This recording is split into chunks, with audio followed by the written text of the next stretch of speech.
ಹರೇ ಶ್ರೀನಿವಾಸ. ಸ್ನೇಹಿತರೆ, ಇವತ್ತು ನಾಗರ ಚೌತಿ ಹಬ್ಬ. ಎಲ್ಲರಿಗೂ ಶುಭಾಶಯಗಳನ್ನು ಹೇಳ್ತಾ ಇವತ್ತು ನಮ್ಮ ಮನೆಯಲ್ಲಿ ಹೇಗೆ ಪೂಜೆ ಮಾಡಿದ್ವಿ ಅಂತ ನಿಮಗೆ ಒಂದು ಚಿಕ್ಕ ವಿಡಿಯೋ ಶೇರ್ ಮಾಡ್ತಾ ಇದ್ದೀನಿ. ನೋಡಿರಿ, ಮೊದಲಿಗೆ ಮನೆಯೆಲ್ಲ ಗೂಡಿಸ್ಕೊಂಡು ಒರೆಸ್ಕೊಂಡು ಬಾಗಿಲೆಲ್ಲ ಸಾರಿಸ್ಕೊಂಡು ಇವಾಗ ಸ್ನಾನ ಎಲ್ಲ ಮುಗಿಸ್ಕೊಂಡು ಬಂದು ಇಲ್ಲಿ ನಾಗಪ್ಪನನ್ನು ಬಿಡಿಸ್ತಾ ಇದ್ದೀನಿ. ರಂಗೋಲಿಯಿಂದ ನಾಗಪ್ಪನನ್ನು ಬರೀಬೇಕು. ಅಂದರೆ ಒಳಗಡೆ ಬರ್ತಾ ಇರೋ ಥರ ಚೌತಿ ದಿವಸ ಬಿಡಿಸ್ಬೇಕು.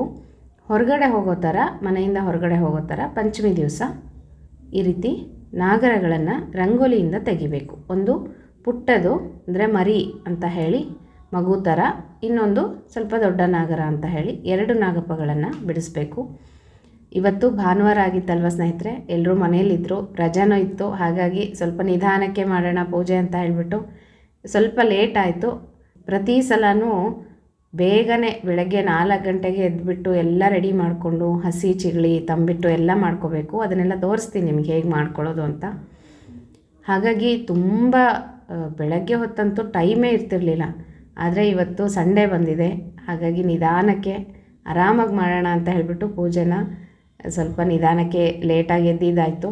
ಫಸ್ಟೆಲ್ಲ ಮನೆ ಗೂಡಿಸ್ಕೊಂಡು ಒರೆಸ್ಕೊಂಡು ಬಾಗಿಲಿಗೂ ಸಹ ನೀರೆಲ್ಲ ಹಾಕ್ಕೊಂಡು ನಂತರ ಸ್ನಾನಗಿನ ಮುಗಿಸ್ಕೊಂಡು ಬಂದು ಹೀಗೆ ನಾಗರಗಳನ್ನು ಬಿಡಿಸ್ತಾ ಇದ್ದೀನಿ. ನೋಡ್ತಾ ಇದ್ದೀರಾ ನೀವು. ಇದೆಲ್ಲ ಮುಗಿಸ್ಕೊಂಡು ನಂತರ ಒಳಗಡೆ ಫಸ್ಟು ನಮ್ಮ ಮನೆಯವರು ದೇವ್ರ ಪೂಜೆಯನ್ನು ಮಾಡಿಬಿಡ್ತಾರೆ. ಶೇಷದೇವರ ಪೂಜೆಯನ್ನು ಮಾಡೋದಕ್ಕಿಂತ ಮುಂಚಿತವಾಗಿ ಭಗವಂತನ ಪೂಜೆ ಆಗಬೇಕು.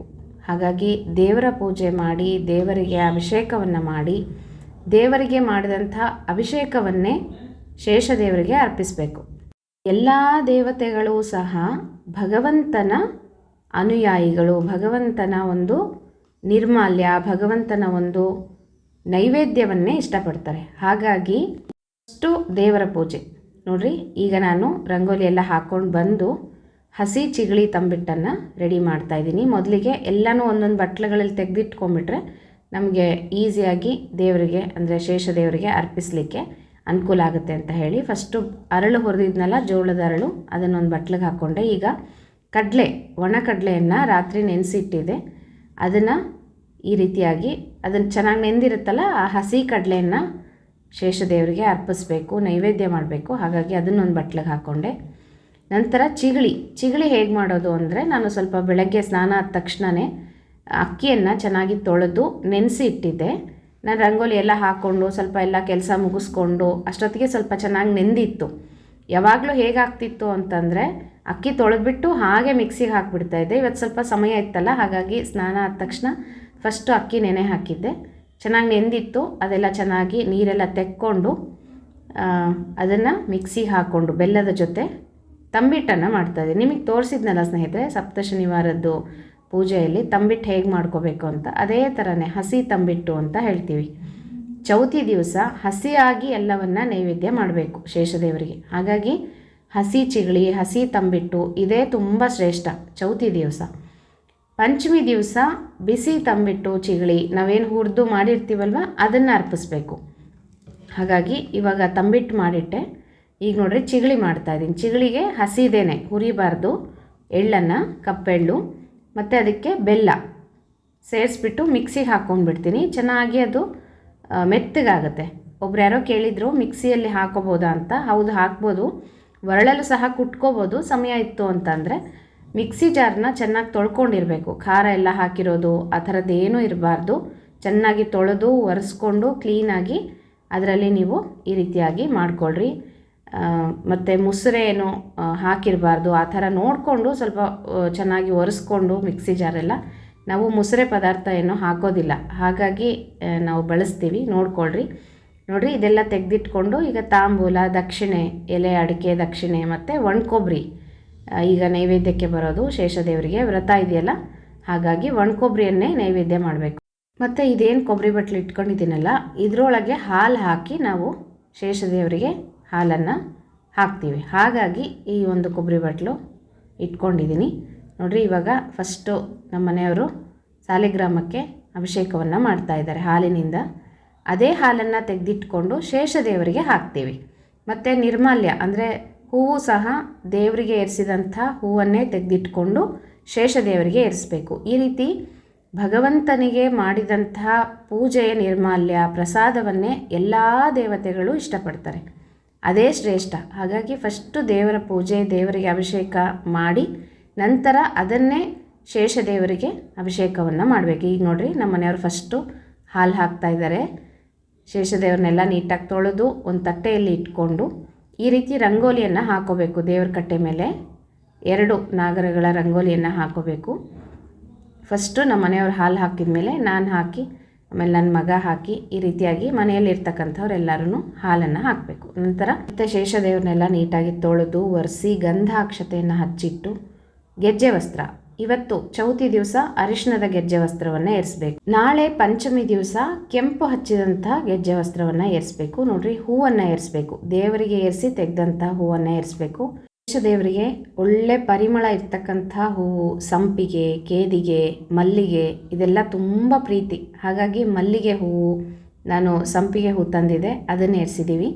ಈ ರೀತಿಯಾಗಿ ಹೂವನ್ನು ಏರಿಸಿ ಅಲಂಕಾರವನ್ನು ಮಾಡಿ ನಂತರ ನೈವೇದ್ಯ ಮಂಗಳಾರತಿಯನ್ನು ಮಾಡೋದು. ನಿಮಗೆ ಎಲ್ಲ ತೋರಿಸಿದ್ನಲ್ಲ ಏನೇನು ನೈವೇದ್ಯಕ್ಕೆ ಇಡಬೇಕು ಅಂತ. ಹಾಗೆ ಎಲ್ಲವನ್ನು ಒಂದು ತಟ್ಟೆಯಲ್ಲಿಟ್ಟು ತಾಂಬೂಲ ದಕ್ಷಿಣೆ ಸಹಿತವಾಗಿ ಶೇಷದೇವರಿಗೆ ನೈವೇದ್ಯವನ್ನು ಅರ್ಪಿಸಿ ನಂತರ ಮಂಗಳಾರತಿ ಆರತಿಯನ್ನು ಮಾಡಬೇಕು. ಇದಿಷ್ಟು ಚೌತಿ ದಿವಸ ಆಚರಿಸ್ತಕ್ಕಂಥ ಹಬ್ಬ. ಇವತ್ತು ಹಸಿ ಚಿಗಳಿ, ಹಸಿ ತಂಬಿಟ್ಟು, ನೆನೆಸಿದಂಥ ಕಡಲೆಕಾಳು ಈ ರೀತಿಯಾಗಿ ನೈವೇದ್ಯ ಮಾಡಬೇಕು. ನಾಳೆ ಹುರಿದಂಥದ್ದು ನೈವೇದ್ಯ ಮಾಡಬೇಕು. ನೋಡಿರಿ, ಈಗ ಮಂಗಳಾರತಿ ಆಯಿತು. ಈಗ ನಾನು ಆರತಿಯನ್ನು ಮಾಡ್ತಾಯಿದ್ದೀನಿ. ಮಂಗಳಾರತಿ ಆರತಿ ಏನೇ ಮಾಡಲಿ ಫಸ್ಟು ದೇವರಿಗೆ ಅರ್ಪಣೆ ಮಾಡಿ ಲಕ್ಷ್ಮೀ ದೇವಿಗೆ ಆರತಿಯನ್ನು ಮಾಡಿ ನಂತರ ಶೇಷದೇವರಿಗೆ ಮಾಡಬೇಕಾಗುತ್ತೆ. ಯಾಕೆ ಹೀಗೆ ಅಂತಂದರೆ, ಯಾವಾಗಲೂ ನಾವು ಭಗವಂತನನ್ನೇ ಮೊದಲು ಆರಾಧನೆಯನ್ನು ಮಾಡಬೇಕು. ಭಗವಂತನಿಗೆ ಮಾಡಿದಂತಹ ನೈವೇದ್ಯ, ಭಗವಂತನಿಗೆ ಮಾಡಿದಂತಹ ಆರತಿ, ಇದನ್ನು ಮಿಕ್ಕಂತಹ ದೇವತೆಗಳು ಲಕ್ಷ್ಮೀದೇವಿ ಸಹಿತವಾಗಿ ಎಲ್ಲರೂ ಸ್ವೀಕಾರವನ್ನು ಮಾಡ್ತಾರೆ. ಹಾಗಾಗಿ ನಾವು ಬರೀ ಶೇಷದೇವರು ಅಂತ ಹೇಳಿ ಬರೀ ನಾಗಪ್ಪನ ಪೂಜೆ ಮಾಡಿದ್ರೆ ಅವರು ಆ ಒಂದು ಪೂಜೆಯನ್ನು ಸ್ವೀಕಾರ ಮಾಡೋದಿಲ್ಲ ಅಂತ. ಹಾಗಾಗಿ ಇಡೀ ಬ್ರಹ್ಮಾಂಡವನ್ನೇ ತಮ್ಮ ಶಿರದ ಮೇಲೆ ಹೊತ್ತಿರ್ತಕ್ಕಂತಹ ಶೇಷದೇವರ ಆರಾಧನೆಯನ್ನು ಭಗವಂತನ ಆರಾಧನೆ ಆದಮೇಲೇ ಮಾಡಬೇಕಾಗುತ್ತೆ. ಆ ರೀತಿಯಾಗಿ ಇವತ್ತು ನಮ್ಮ ಮನೆಯಲ್ಲಿ ತುಂಬ ಚೆನ್ನಾಗಿ ಪೂಜೆ ಎಲ್ಲ ಆಯಿತು ಸ್ನೇಹಿತರೆ. ತುಂಬ ಮನಸ್ಸಿಗೆ ಸಂತೋಷ ಆಯಿತು. ಹೀಗೆ ರಜದ ದಿನಗಳು ಬಂತು ಅಂದರೆ ಪೂಜೆ ತುಂಬ ಚೆನ್ನಾಗಾಗುತ್ತೆ. ಮುಖ್ಯವಾಗಿ ಪೂಜೆ ಚೆನ್ನಾಗಾಗಬೇಕು. ನಿಧಾನಕ್ಕಾದರೂ ಪರವಾಗಿಲ್ಲ, ಇವತ್ತು ಸ್ವಲ್ಪ ಲೇಟ್ ಆಯಿತು ಆದ್ರೂ ತೊಂದರೆ ಇಲ್ಲ. ಪೂಜೆ ಚೆನ್ನಾಗಾಯ್ತಲ್ಲ, ಅದು ಒಂದು ಮನಸ್ಸಿಗೆ ತುಂಬ ಸಂತೋಷ ಅನಿಸುತ್ತೆ. ಮನೆಯಲ್ಲಿ ಆ ಒಂದು ಲಕ್ಷಣ ತುಂಬ ಚೆನ್ನಾಗಿರುತ್ತೆ. ನೋಡಿರಿ, ಪೂಜೆ ಎಲ್ಲ ಆದಮೇಲೆ ಲಾಸ್ಟಿಗೆ ಈ ರೀತಿ ಮನೆಯ ಹೊರಗಡೆ ಗೋಡೆಯ ಮೇಲೆ ಹೀಗೆ ಶೇಷದೇವರನ್ನು ಬರಿಬೇಕು. ನಾಗಪ್ಪನನ್ನು 2 ಸೇಮ್ ಅವಾಗ ಹೇಳಿದ್ನಲ್ಲ ಅದೇ ಥರ, ಒಂದು ದೊಡ್ಡದು ಒಂದು ಚಿಕ್ಕದು, ಈ ರೀತಿ 2 ನಾಗರಗಳನ್ನು ಬರೆದು ಪೂಜೆ ಮಾಡಿಕೊಂಡು ಗೆಜ್ಜೆ ವಸ್ತ್ರವನ್ನು ಏರಿಸಬೇಕು. ಇಲ್ಲೂ ಸಹ ಅರಿಶಿಣ ಹಚ್ಚಿದಂತಹ 16 ಗೆಜ್ಜೆ ಇರುವಂತಹ ಗೆಜ್ಜೆ ವಸ್ತ್ರವನ್ನೇ ನಾಗದೇವರಿಗೆ ಸಮರ್ಪಣೆಯನ್ನು ಮಾಡಬೇಕು. ನಾಳೆ ಬೇಕಂದರೆ ನೀವು ಕುಂಕುಮ ಹಚ್ಚಿದ್ದು ಗೆಜ್ಜೆ ವಸ್ತ್ರವನ್ನು ಏರಿಸ್ಬೋದು. ನೋಡಿರಿ, ಈ ರೀತಿಯಾಗಿ ಇದು ಕೊನೆಯದಾಗಿ ಮಾಡ್ತಕ್ಕಂಥ ಪೂಜೆ. ಒಳಗಡೆ ಎಲ್ಲ ಪೂಜೆ, ನೈವೇದ್ಯ, ಆರತಿ ಎಲ್ಲ ಆದಮೇಲೆ ಕೊನೆಯದಾಗಿ ಹೊರಗಡೆ ಈ ರೀತಿ ಬಾಗಿಲಿಗೆ ಆ ಕಡೆ ಈ ಕಡೆ ಹೀಗೆ ಅರಿಶಿಣದಿಂದ ಬರಿಬೇಕು. ನಾಗಪ್ಪನನ್ನು ಅರಿಶಿಣ ನೀರು ಮಿಕ್ಸ್ ಮಾಡಿ ಕಲಿಸ್ಕೊಂಡು ಹೀಗೆ ಬರೆದು ಪೂಜೆಯನ್ನು ಮಾಡ್ಕೋಬೇಕು. ಇದು ಹಾಗೇ ಇರಬೇಕು, 1 ವರ್ಷದ ತನಕನೂ ಬಾಗಿಲಿಗೆ ಹಾಗೇ ಇರಬೇಕು. ನಂತರ ಮತ್ತೆ ಮುಂದಿನ ವರ್ಷ ಚೌತಿ ದಿವಸ ಹಳೇದು ಹೋದ ವರ್ಷದ್ದೇನಿರುತ್ತೆ ನಾಗಪ್ಪನ ಅದನ್ನು ನೀಟಾಗಿ ಒಂದು ಒದ್ದೆ ಬಟ್ಟೆಯಿಂದ ಒರೆಸ್ಕೊಂಡು ನಂತರ ಬೇರೆ ಬರೆದು ಪೂಜೆಯನ್ನು ಮಾಡ್ಕೊಳ್ಳೋದು. ಈ ರೀತಿ ನಾಗರ ಚೌತಿ ದಿನ ಮಾಡ್ತಕ್ಕಂಥ ಪೂಜೆ.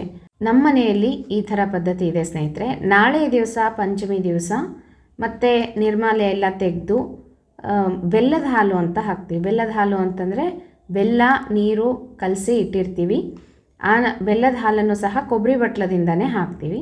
ಆ ರೀತಿ ಬೆಲ್ಲದ ಹಾಲು ಹಾಕಿ ಮತ್ತು ಶೇಷದೇವ್ರನ್ನ ನೀಟಾಗಿ ತೊಳೆದು ಒರೆಸಿ ಗೆಜ್ಜೆ ವಸ್ತ್ರವನ್ನು ಏರಿಸ್ಬೇಕು. ನಾಳೆ ಕೆಂಪು ಹಚ್ಚಿದ ಗೆಜ್ಜೆ ವಸ್ತ್ರ, ಹೂವನ್ನು ಏರಿಸಿ ದೀಪಗಳು ಧೂಪ ಎಲ್ಲವನ್ನು ಮಾಡಿ, ಅದೇ ಹೇಳಿದ್ನಲ್ಲ ತಂಬಿಟ್ಟು ಚಿಗಳಿ ಹುರಿದಿರೋದು ಅದನ್ನು ನೈವೇದ್ಯ ಮಾಡಿ ಮಂಗಳಾರತಿಯನ್ನು ಮಾಡಿ ಅಡುಗೆ ಮಾಡಿಕೊಂಡು ಊಟವನ್ನು ಮಾಡೋದು.